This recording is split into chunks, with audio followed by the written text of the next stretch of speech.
Hi, and welcome back to the channel. My name is Jess, and today we are going to be making a Witches Brew, which is a Halloween-themed cocktail. It's a vodka-based cocktail. Let's get started. This cocktail is really impressive looking, but it's surprisingly easy to make. It's equal parts blue curaçao, vodka, and triple sec.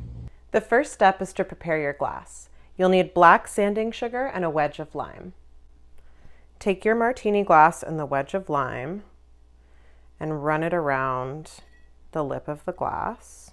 Then place the glass upside down in the black sanding sugar. And you have a black sanding sugar rim. To make the cocktail, you'll need 1 ounce of vodka, 1 ounce of blue curaçao,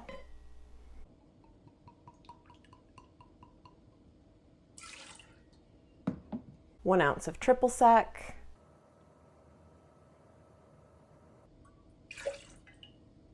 and then you'll fill the small side of your shaker with ice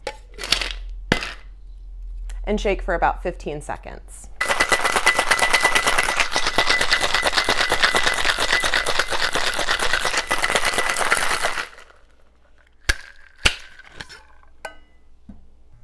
Using a hawthorn strainer, strain your Witches Brew into your martini glass. And that is your Halloween Witches Brew. Thanks so much for watching. I hope you've enjoyed learning how to make a Witches Brew cocktail for Halloween. If you want printable instructions for this recipe, they're linked in the description below. Don't forget to subscribe and make sure to check out some of my other holiday cocktail recipes.